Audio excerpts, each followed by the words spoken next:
الحمد لله نحمده ونستعينه ونستغفره ونؤمن به ونتوكل عليه ونعوذ بالله من شرور أنفسنا ومن سيئات أعمالنا من يهده الله فلا مضل له ومن يضلله فلا هادي له ونشهد أن لا إله إلا الله وحده لا شريك له ونشهد أن سيدنا ونبينا ومولانا محمدا عبده ورسوله صلى الله تعالى عليه وعلى آله وصحبه وبارك وسلم تسليما كثيرا كثيرا أما بعد فأعوذ بالله من الشيطان الرجيم بسم الله الرحمن الرحيم ظهر الفساد في البر والبحر بما كسبت أيدي الناس وقال الله سبحانه وتعالى والعصر إن الإنسان لفي خسر إلا الذين آمنوا وعملوا الصالحات وتواصوا بالحق وتواصوا بالصبر وقال عليه الصلاة والسلام مثل المؤمن والإيمان كمثل فرس في آخيته يحول ثم يرجع إلى آخيته وقال عليه الصلاة والسلام من قال لا إله إلا الله مخلصا دخل الجنة قيل وما إخلاصها قال أن تحجزه عن محارم الله أو كما قال عليه الصلاة والسلام. میرے دوستوں، بزرگوں، عزیزوں، سب سے اہم اور بنیادی بات تو یہ ہے کہ یہاں جمع ہونا محض دین اور دعوت اور عبادت اور اللہ کا تعلق پیدا کرنے کی نسبت پر جمع ہونا ہے. اس لیے دین کے مجلسوں میں شور مچانا یہ کفار کا مزاج تھا جو مسلمانوں میں اب عام ہوا جاتا ہے. وقال الذين كفروا لا تسمعوا لهذا القرآن والغوا فيه لعلكم تغلبون، کہ جب دین کی کوئی بات کہی جائے یا خود قرآن ہی پڑھا جائے تو شور کرو تاکہ ان کی بات دب جائے اور ہماری بات غالب آ جائے.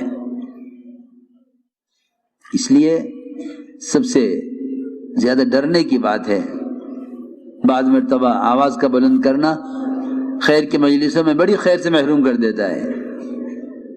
حضور اکرم صلی اللہ علیہ وسلم نے اپنی مسجد میں کھوئے ہوئے اونٹ کا اعلان کرنے والے کو بھی بد دعا دی. فرمایا اللہ کرے تیرا اونٹ کبھی نہ ملے، کہ یہ کھوئے ہوئے اونٹ کا اعلان کرنے کی جگہ نہیں ہے. جس کام کے لیے مسجد میں جمع کیا گیا ہے یہاں خیال ہوتا ہے کہ سب لوگ جمع ہیں تو چلو یہاں اپنے کھوئے ہوئے اونٹ کا اعلان کر دو. آپ نے فرمایا اللہ کرے تیرا یہ اونٹ تجھے کبھی نہ ملے. اتنی اہم اور ضرورت کی چیز اگر اس کا اعلان مسجد میں کر دیا، کسی کو ملے تو بتلا دینا. اگر اس پر اتنی اہم اور ضرورت کی چیز کے نہ ملنے کے لیے بد دعا ہو رہی ہو تو اس سے اندازہ کرنا چاہیے کہ یہ کتنا برا اور کتنا نامناسب عمل ہوگا، جبکہ وہ اعلان انتہائی ضروری تھا اور ہم غیر ضروری باتیں کرتے ہیں. اس لیے مجلس کا ادب، مجلس کا احترام. بعض مرتبہ ان دین کے مجلسوں میں ایسے گناہوں کے کام ہو جاتے ہیں جو بجائے آگے بڑھانے کے میلوں پیچھے لے جاتے ہیں، میلوں پیچھے لے جاتے ہیں. جس میں سب سے بڑی غفلت، سب سے بڑا گناہ یہ موبائل ہے، جس کو لوگ سمجھتے ہیں کہ خیر کے مجلسوں کی یادگار رہ جائے. دنیا میں بت پرستی جو آئی ہے وہ تصاویر کے راستے سے آئی ہے. دنیا بت پرستی آئی اس راستے سے ہے. ہمارا جمع ہونا اللہ کی وحدانیت کو بیان کرنے کے لیے ہے، اور ہمارا عمل یہ بتلا رہا ہے کہ ہمارا فعل، ہمارا عمل بت پرستی کی ابتدا کی طرف جا رہا ہے۔ میں کچھ ضروری بات عرض کر رہا ہوں، ہمارا جمع ہونا اللہ کی وحدانیت پر امت کو لانے کے لیے ہے، اور ہمارا عمل اس ماحول میں وہ بت پرستی کی ابتدا کے عمل کی طرف لے جا رہا ہے۔ بت پرستی شروع ہوئی ہے تصاویر سے شروع ہوئی ہے۔ اس زمانے میں لوگ اپنے مشائخ، اپنے علماء، اپنے پیر اور مربیوں کی تصاویر بنا کر رکھتے تھے یادگار کے لیے۔ یہ شیطان نے ان کو الہام کیا تھا کہ تم ان کی یادگار بنا کر رکھو، وہاں سے دنیا میں بت پرستی شروع ہوئی ہے۔ اس لیے میں آپ سب سے عرض کروں گا کہ خدا کے لیے اس گناہ سے اور تصاویر سے اپنے آپ کو بچاؤ۔ فرمایا جہنم میں سب سے سخت عذاب میں ہوگا وہ شخص جو کسی بھی آلے سے، کسی بھی ذریعے سے، موبائل ہو یا کیمرہ ہو، سب کا ایک ہی حکم ہے، یہ تو شیطان کے وسوسے ہیں لوگوں کے ذہنوں میں اور دلوں میں کہ یہ وہ حرام نہیں جو ویسا حرام وہ تھا، یہ حرام نہیں وہ حرام ہے۔ یہ شیطان کا وسوسہ ہے جس نے فحش اور باطل کو اور گناہوں کو عام کرنے کے لیے اچھے اچھے پڑھے لکھوں کو اس غلط فہمی میں ڈال دیا ہے کہ یہ حلال ہے، یہ حرام ہے، کہ نہیں یہ بھی حرام ہے، یہ بھی حرام ہے۔ حدیث میں آتا ہے کہ ایک زمانہ آئے گا کہ لوگ حرام کو حلال کرنے کی کوشش کریں گے، کہیں گے یہ حلال ہے، یہ حرام ہے، حالانکہ دونوں حرام ہوں گے۔ اس لیے اس گناہ سے اپنے آپ کو بچاؤ، خاص طور سے وہ مجلس جس میں اپنے آپ کو بدلنے کے لیے، تربیت کے لیے، عملی دین دنیا میں قائم کرنے کے لیے جمع ہوئے ہوں، اس مجلس میں یہ غفلت کی چیز، اور پھر اتنا ہی نہیں اس کا حرام میں استعمال۔ صحیح روایت ہے اشد الناس عذاب یوم القیامت المصورون، سب سے سخت عذاب جہنم میں تصویر لینے والوں کو دیا جائے گا، سب سے سخت عذاب۔ اللہ اکبر۔ اگر جبرائیل آپ کے پاس آ نہیں سکتے گھر میں تصویر ہونے کی وجہ سے، تو ہمیں کیوں امید ہے کہ رحمت کے فرشتے ہمارے ساتھ ہوں؟ ان مجلسوں کو رحمت کے فرشتے اپنے پروس آسمان تک گھیریں، کیسے امید کی جا سکتی ہے جب جبرائیل جن کا آنا انتہائی ضروری ہے اللہ کی طرف سے پیغام پہنچانے کے لیے، وحی پہنچانے کے لیے جبرائیل کا آنا تو انتہائی ضروری چیز ہے، لیکن یہ فرمایا جبرائیل علیہ السلام نے حضور اکرم صلی اللہ علیہ وسلم سے کہ ہم اس گھر میں داخل نہیں ہوتے جس گھر میں تصویر ہوتی ہے، ہم اس گھر میں داخل نہیں ہوتے۔ میرے گھر میں تو کہیں تصویر نہیں ہے، میرے گھر میں کہاں تصویر ہے؟ کہ نہیں، آپ کے گھر میں تصویر ہے، ہم اس گھر میں داخل نہیں ہوتے، اس گھر میں تصویر ہوتی ہے۔ حضور اکرم صلی اللہ علیہ وسلم نے دیکھا گھر کے پردے پر گھوڑے کی تصویریں بنی ہوئی تھی، گھر کے پردے پر گھوڑے کی تصویر، وہ بھی انسان کی نہیں، گھوڑے کی تصویر تھی۔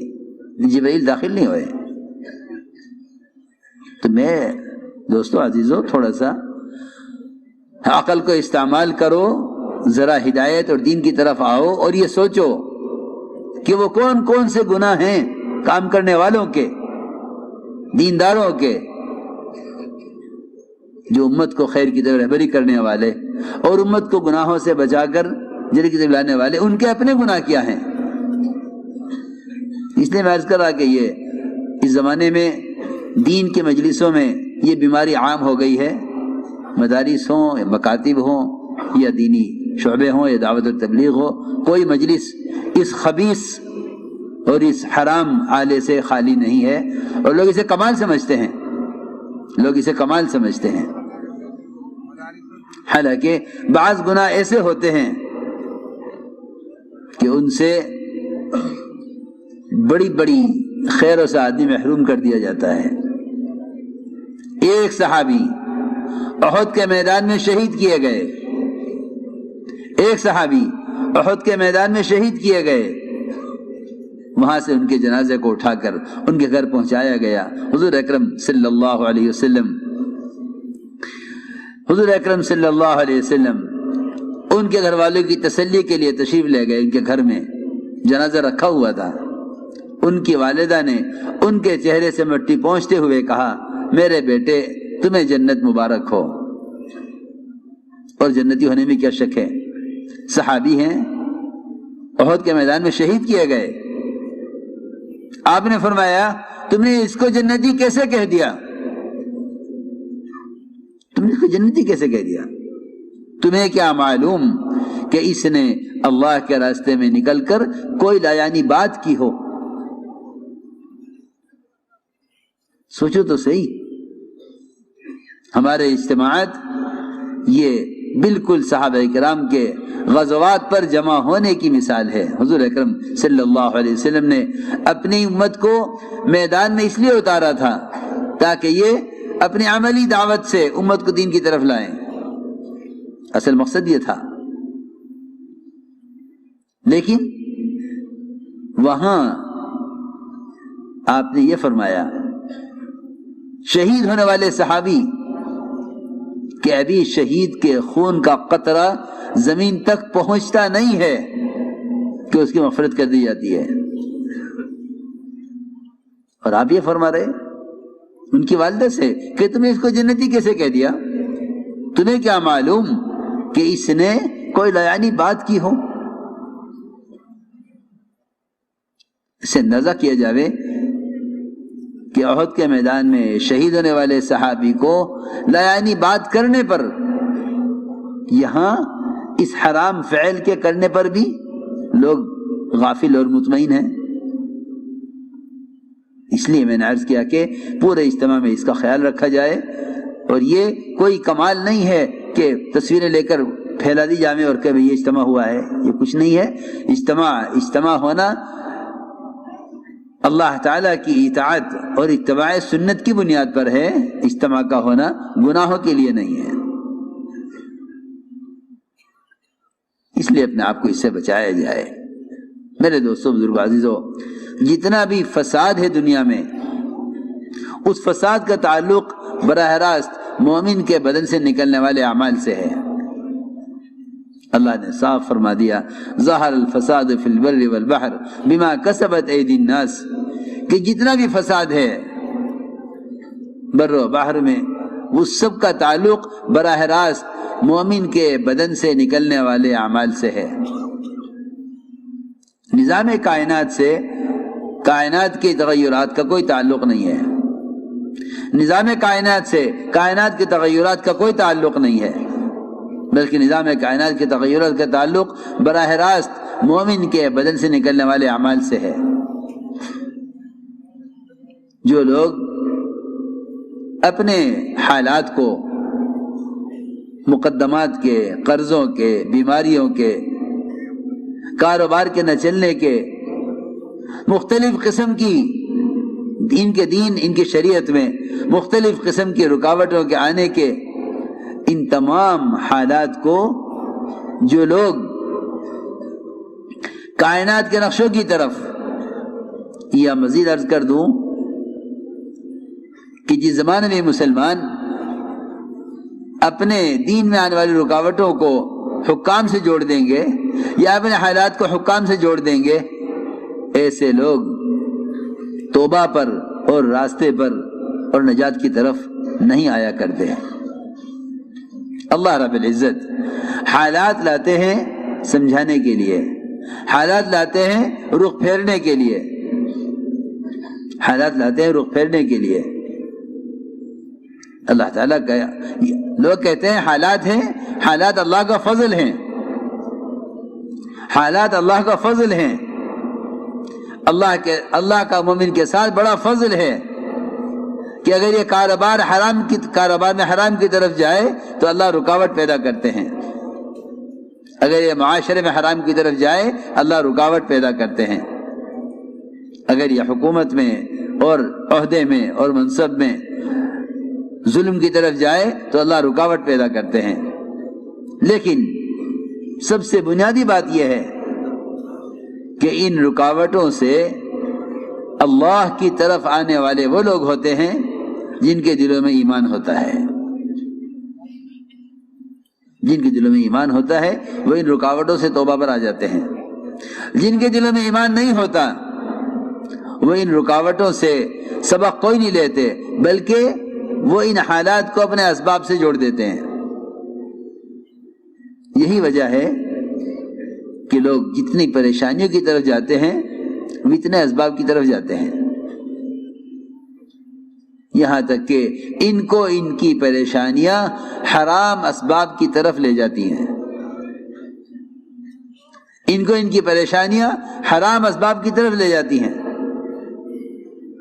کہ اب کیا کر سکتے ہیں، سوائے کوئی راستہ نہیں ہے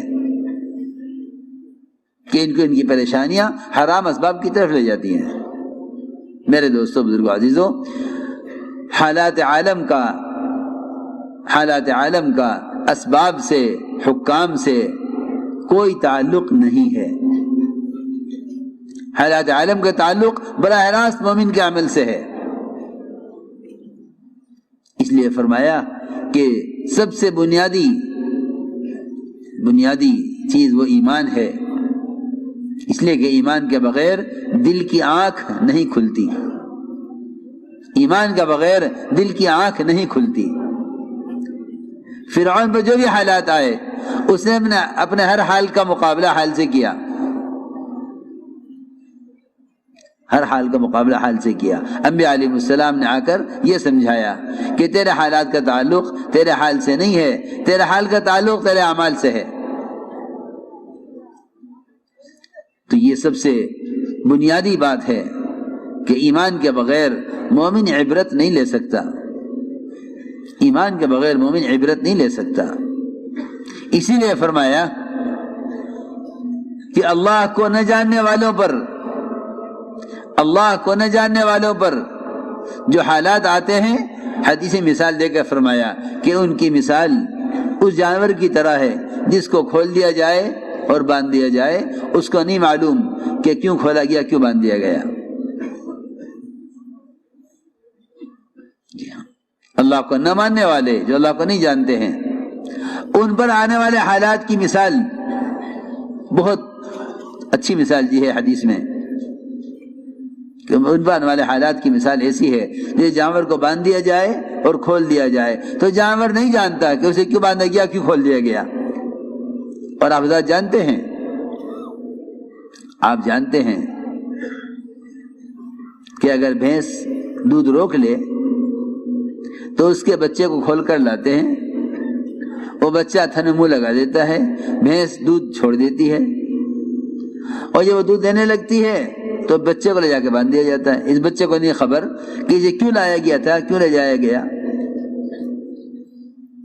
یہ مثال دے کر فرمایا حدیث میں، بلکہ فرمایا کہ مومن کی مثال اور ایمان کی مثال اس گھوڑے کی طرح ہے جس کا پیر باندھ دیا جاتا ہے کھوٹے میں اور لمبی رسی کر کے اس کو چھوڑ دیا جاتا ہے سرسبز علاقے میں. وہ اس میں کھاتا پھرتا رہتا ہے یہاں تک کہ جب اس کے پیر کو جھٹکا لگتا ہے اور رسی پوری ہوتی ہے، کیونکہ آگے حد ہے، آگے کھیت دوسرے کا ہے، اس کو اس سے آگے نہیں جانا ہے. اللہ رب العزت نے بھی اسی طرح، اللہ تعالیٰ نے حدیث میں آتا ہے کہ اللہ نے اسی طرح چراگاہیں متعین کی ہیں. مومن کی چراگاہ یہ ہے، فرمایا کہ اللہ نے حدود قائم کی ہیں. اللہ کی چراگاہیں وہ اللہ تعالیٰ کے احکام اور حدود ہیں. اللہ تعالیٰ نے حدود قائم کی ہیں کہ تمہیں یہاں سے آگے نہیں بڑھنا ہے. اس پر رسی جو تنگ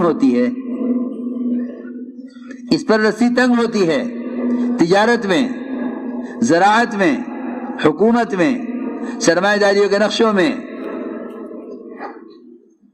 یہ ملکوں میں کمانے کی غرض سے جاتے ہیں، وہاں کمائی کے نقشوں میں تنگیاں، وہاں سے واپس یہ سوچ کر آ جاتے ہیں کہ اس ملک میں کمانا مشکل ہے.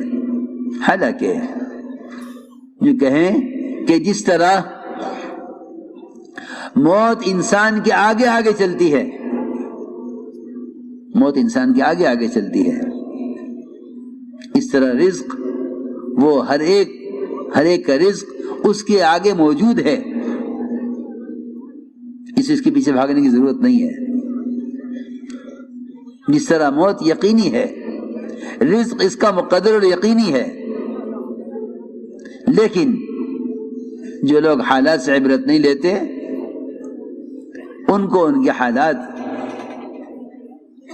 حالات اور گناہوں کی طرف لے جاتے ہیں۔ تو میں نے عرض کیا کہ اللہ رب العزت جتنی بھی کمائی کے نقشے ہیں، ان نقشوں میں تنگیاں لاتے ہیں ان کو سمجھانے کے لیے۔ تو چنانچہ روایت میں ہے کہ ایمان اور مومن کی مثال اس گھوڑے کی طرح ہے جو گھوڑا اپنے کھوٹے سے بندھا ہوا ہو۔ جب یہ سرسبز میدان میں کھاتا ہوا چلتا رہتا ہے تو ہر گھوڑے کا مزاج یہ ہے کہ جھٹکا لگتے ہی، رسی پوری ہوتے ہی یہ کھوٹے پر واپس آ جاتا ہے کہ اپنے کھوٹے کے پاس واپس آ جائے۔ یہ ہر گھوڑے کا مزاج ہے۔ آپ دیکھیں گے کہ جب گھوڑے کے پاؤں میں کی رسی پوری ہو جاتی ہے تو وہ کھوٹے پر واپس آ جاتا ہے۔ حدیث میں یہ مثال دے کر فرمایا یحول ثم یرجع الی آخیتہ، کہ میدان میں گھومتا رہتا ہے اور جب رسی پوری ہوتی ہے تو پلٹ کر کھوٹے پر آ جاتا ہے۔ لیکن میرے دوستو، بزرگو، عزیزو، اس زمانے میں مسلمان جن حالات سے بھی گزرتا ہے ان حالات سے عبرت نہ لے کر راستے کی طرف نہیں آتا۔ اس لیے فرمایا کہ حالات عالم کا تعلق کائنات کے نقشوں سے نہیں ہے، حالات عالم کا تعلق براہ راست مومن کے بدن سے نکلنے والے اعمال سے ہے۔ ایک صحابی کی نظر پڑی ایک عورت پر۔ ابھی میں نے عرض کیا کہ معاملات میں تنبیہ کرتے ہیں، تجارت میں نقصان لا کر، معاشرے میں تنبیہ کرتے ہیں، معاشرے کی لائن میں کے حکم کے ٹوٹنے پر۔ تو جیسے نظر پڑی اس عورت پر، ادھر صحابی کا سر دیوار سے ٹکرا گیا، سیدھا آپ خود میں حاضر ہوئے، آ کے عرض کیا کہ یا رسول اللہ، میری نظر پڑی ایک لڑکی پر۔ اس نے فوراً کہا کہ نہیں، میں اسلام آ گیا ہے، میری طرف مت دیکھو۔ ابھی میں دیکھ ہی رہا تھا اس کی طرف کہ میرا سر دیوار سے ٹکرا گیا، یہ کیا ہوا؟ میں اور آپ اس پر غور کریں کہ ایک صغیرہ گناہ، چھوٹا گناہ، ایک چھوٹا گناہ، صرف اتنا کہ لڑکی کو دیکھ لیا، اس پر اللہ رب العزت کی طرف سے فوراً تنبیہ ہوئی کہ اس وقت تمہارا سر دیوار سے جو لگا ہے یہ کوئی اتفاقی طور پر نہیں ہو گیا۔ میں کچھ ضروری بات عرض کر رہا، ہماری جو آنکھ نہیں کھل رہی ہے، اس کی اصل وجہ یہ ہے کہ بڑی سے بڑی بات پیش آ جاتی ہے، کہتے ہیں کہ یہ تو اتفاق سے ہو گیا، دنیا میں تو یہ ہوتا ہی ہے، دنیا میں تو ہوا کرتا ہے، اتفاق سے ہو گیا، ایسا ہونا تو نہیں تھا مگر اتفاق سے ہو گیا، ایسا ہونا تو نہیں تھا مگر اتفاق سے ہو گیا۔ سنو، مولانا جی ایسا فرماتے تھے، اتفاق سے ہونا ہی دہریت ہے، اتفاق سے کچھ نہیں ہوتا، اتفاق سے ہونا ہی دہریت ہے، اتفاق سے کچھ نہیں ہوتا، جو کچھ ہوتا ہے اللہ کے کرنے سے ہوگا اور تیرے عمل پر ہوگا۔ ما اصابک من سیئۃ فمن نفسک، کہ تیرے حالات کے بگاڑ کا، سدھار کا تعلق باہر کی شکلوں سے نہیں ہے۔ تو لوگ یہ کہہ کر گزر جاتے ہیں کہ دنیا میں تو حالات آیا کرتے ہیں، اچھے برے، ایک لڑکی کی طرف نظر پڑی اور دیوار سے سر ٹکرایا. آ کے عرض کیا، آپ نے فرمایا اللہ تعالیٰ کا یہ معاملہ ہے مومن کے ساتھ کہ جب اس سے کوئی گناہ ہوگا تو اللہ تعالیٰ فوراً دکھلا دیں گے کہ تجھ سے یہ گناہ ہوا ہے، یہ کام غلط ہوا ہے. اس لیے میرے دوستو عزیزو، حالات مایوس ہونے کے لیے نہیں ہوتے، حالات مایوس ہونے کے لیے نہیں ہوتے، اور حالات گناہوں کے اسباب کی طرف جانے کے لیے نہیں ہوتے، اور حالات حکم توڑنے کے لیے نہیں ہوتے، بلکہ حالات راستے پر آنے کے لیے، تنبیہ کے لیے، حالات حکم پر آنے کے لیے ہوتے ہیں کہ تمہارے حالات تمہیں حکم پر لاویں. اس لیے میرے دوستو عزیزو، سب سے بنیادی بات یہ ہے کہ ہر قسم کے حالات سے نکلنے کے لیے اللہ تعالیٰ نے قرآن میں قسم کھا کر فرمایا ہے، اور قسم بھی زمانے کی کھائی ہے، قسم بھی زمانے کی کھائی. فرمایا کہ قسم ہے زمانے کی کہ ساری کی ساری انسانیت خسارے میں ہے.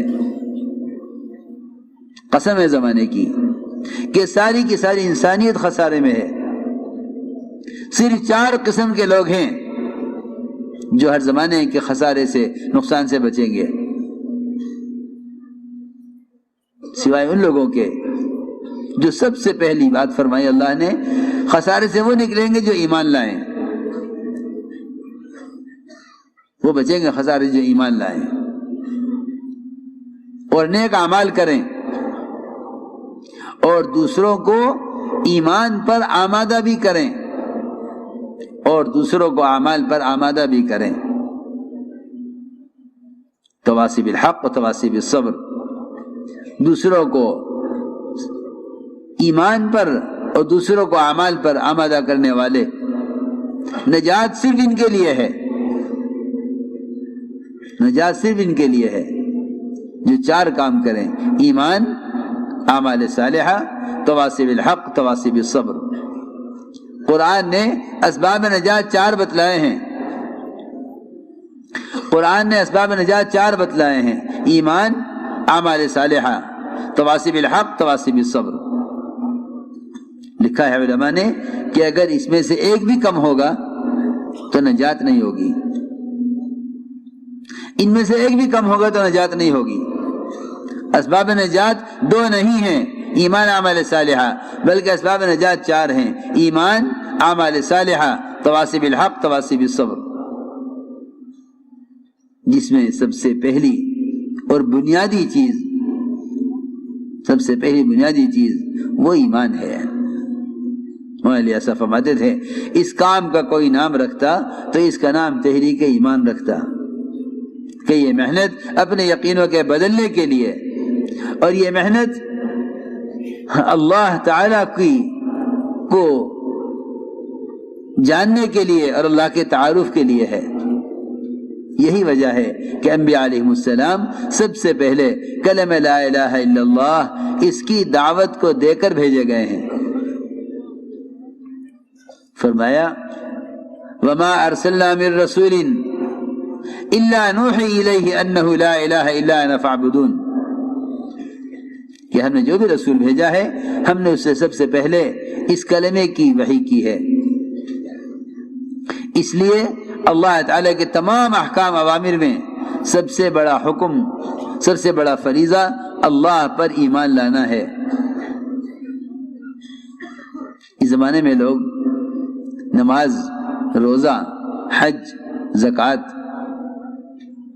ان کو تو فرائض سمجھتے ہیں، لیکن ان تمام فرائض کی قبولیت کے لیے، ان تمام فرائض پر استقامت کے لیے، ان تمام فرائض پر وعدے پورے ہونے کے لیے، ان تمام فرائض پر اجر ملنے کے لیے جو سب سے بنیادی شرط تھی ایمان، اس ایمان سے غافل ہیں، ایمان سے غافل ہیں. بلکہ فرمایا یا ایھا الذین آمنوا آمنوا، اے ایمان والو تم ایمان لاؤ. یہ حکم خود ایمان والوں کے لیے ہے، یہ حکم خود ایمان والوں کے لیے ہے. یا ایھا الذین آمنوا آمنوا، اے ایمان والو تم ایمان لاؤ۔ اللہ رب العزت نے اس کلمہ لا الہ الا اللہ کا سب سے زیادہ حقدار اور اہل خود مومن کو فرمایا ہے۔ الزمہم کلمۃ التقوی وکانوا احق بها واہلها، کہ ایمان والے اس کلمہ لا الہ الا اللہ کے زیادہ اہل زیادہ حقدار ہیں۔ اس امر سے، اس حکم سے عام طور سے لوگ غافل ہیں۔ اس لیے میرے دوستو عزیزو، سب سے پہلے ایمان سکھلایا گیا ہے، ایمان پہلے سکھلایا گیا۔ صحابہ کرام خود فرماتے ہیں ہم نے پہلے ایمان سیکھا پھر قرآن سیکھ لیا، کہ ایمان بالغیب اصل ہے۔ اس لیے محمد صلی اللہ علیہ وسلم کی لائی ہوئی تمام خبروں کو، تمام کائنات کے ظاہری نقشوں کے مقابلے میں آپ کی لائی ہوئی خبروں کو یقینی ماننا، اسی کو ایمان کہتے ہیں، اسی کو ایمان کہتے ہیں، کہ آپ جو خبر دے رہے ہیں وہ خبر یقینی ہے تمام کائنات کے تمام نقشوں کے مقابلے میں۔ اگر اس پر ایمان نہ لائے گا، اگر اس پر ایمان نہ لایا تو یہ کائنات کے حالات کے اعتبار سے، دنیا کے حالات کے اعتبار سے چلے گا، حکم کے اعتبار سے نہیں چلے گا۔ یہ چلے گا حالات کے اعتبار سے، کائنات کے اعتبار سے، حالانکہ چلنا چاہیے حکم کے اعتبار سے۔ اس لیے سب سے پہلا بنیادی کام یہ ہے، سب سے پہلی بنیادی آواز یہ ہے انبیاء علیہ السلام کی، کہ نظام کائنات میں جتنے بھی تغیرات ہیں ان کا کائنات سے کوئی تعلق نہیں ہے۔ یہ پہلا سبق یہ سکھلایا گیا کہ نظام کائنات کا کائنات سے کوئی تعلق نہیں ہے، ورنہ سب سے بڑا شرک اور سب سے بڑی مصیبت جو پڑی ہے مسلمانوں پر وہ یہ کہ اللہ کو نہ جاننے والوں کی طرح، اللہ کو نہ جاننے والوں کی طرح کائنات کی شکلوں کو اصل سمجھ کر انہی کو اپنے اللہ کے درمیان ذریعہ سمجھ لیا جائے، اور انہی کائنات کی شکلوں کو، ان کے درمیان جو تغیرات پیش آتے ہیں ان تغیرات کو انہی کائنات کے نقشے سے جوڑ دیا جائے۔ میری بات تو جسے سننا بہت، ان کو جہاں سے نفع نظر آئے گا یہ وہاں جھک جائیں گے۔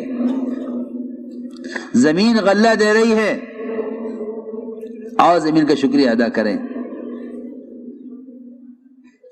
میں کچھ ضروری بات عرض کر رہا ہوں، زمین غلہ دے رہی ہے، آؤ زمین کا شکریہ ادا کریں، کہ نہیں، زمین غلہ نہیں دے رہی ہے، غلہ اللہ دے رہے ہیں۔ زمین اللہ کی قدرت کا مظہر ہو سکتا ہے، زمین ذریعہ نہیں ہے، زمین ذریعہ نہیں ہے۔ ہم تو زمین کے ذریعہ ہونے کا انکار کریں، اور وہ جو اللہ کو نہیں مانتے وہ زمین کو ہی معبود سمجھتے ہیں کہ آؤ زمین کا شکریہ ادا کریں کہ زمین سے غلہ ملا ہے۔ بالکل نہیں۔ میرے دوستو عزیزو، ابراہیم علیہ السلام نے جب شکلوں کا انکار شروع کیا تو پہلے ستارے کا، پھر چاند کا، پھر سورج کا،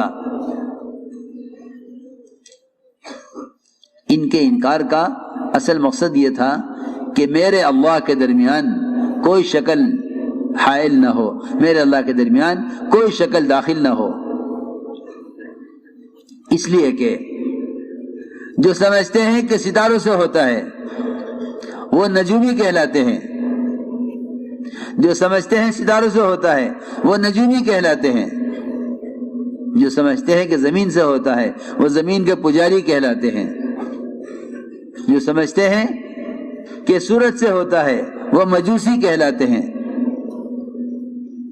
ابراہیم علیہ السلام نے ان تمام شکلوں کا انکار کر کے اعلان کیا کہ میں نے اپنے رخ کو بنے ہوئے سے بنانے والے کی طرف پھیر لیا ہے۔ اصل بات یہ تھی کہ کائنات کی جتنی بھی شکلیں ہیں ان تمام شکلوں سے نہ ہونے اور محض اللہ کی ذات عالی سے براہ راست اللہ کے امر سے ہونے کے یقین پر آؤ۔ یہی وجہ ہے کہ اس زمانے میں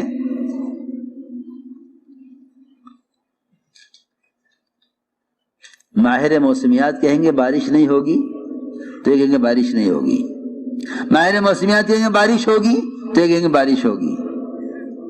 حالانکہ 5 چیزیں ایسی ہیں جن کو اللہ کے سوا کوئی نہیں جانتا۔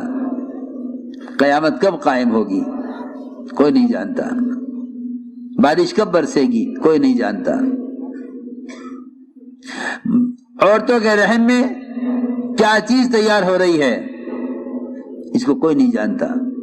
وہ تو جاہل ہیں جو یہ کہتے ہیں کہ بچہ ہے یا بچی، ہم بتلا دیں گے کہ یہاں بچے کا سوال ہی نہیں ہے۔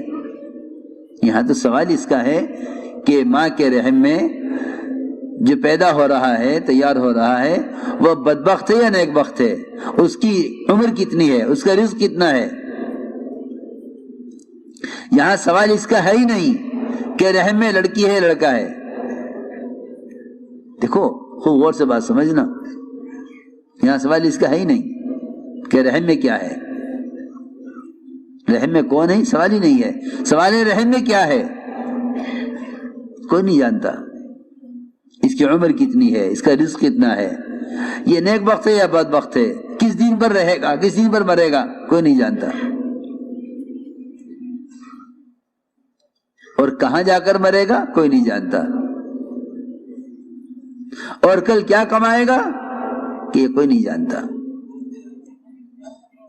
میرے دوستو عزیزو، اللہ رب العزت نے نظام کائنات کا کائنات کے حوالے کیا نہیں ہے۔ یہ غلط خیال ہے کہ نظام کائنات کائنات سے چل رہا ہے، بلکہ نظام کائنات ہر آن ہر گھڑی ہر لمحہ قدرت کے قبضے میں ہے۔ اللہ جو چاہیں گے نظام کائنات میں وہ کریں گے۔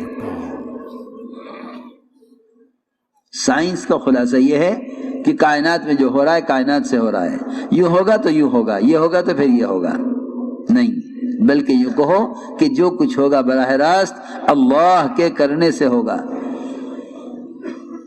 حضور اکرم صلی اللہ علیہ وسلم نے اپنے صحابہ کے ذہن اور خیال کو اور یقین کو کائنات کی شکلوں سے پھیرا، کائنات کی شکلوں سے پھیرا ان کے خیال، ان کے ذہن کو، کائنات کی شکلوں سے ان کے یقین کو ہٹایا۔ حدیبیہ کی راتیں بارش ہوئی، یہاں ہمارے اجتماع میں بارش ہو رہی، ساتھی گھبرائے ہوئے آئے، بارش ہو گئی بارش ہو گئی۔ تو کیا ہو گیا؟ تم اللہ کی رحمت سے بھاگ رہے ہو؟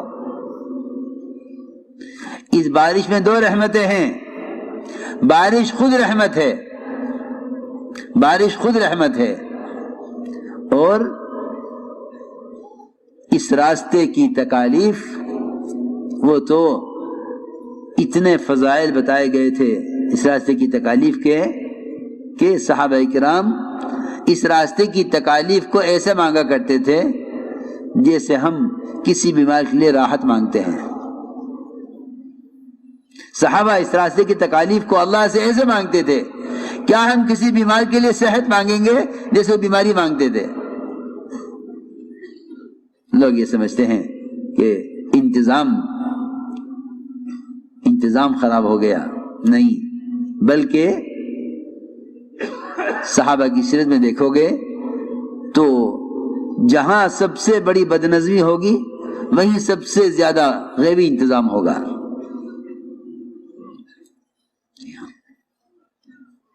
میں نے تو یہ غور کیا کہ اللہ رب العزت دیکھنا چاہتے ہیں اس مجمع کو کہ اگر میں اس کام کے کرنے والوں کو صحابہ کی تکالیف سے گزاروں تو ان کا دل کیا کہتا ہے، یہ شکر کرتے ہیں شکایت کرتے ہیں؟ اگر میں ان کو صحابہ کی تکالیف سے گزاروں تو یہ شکر کرتے ہیں یا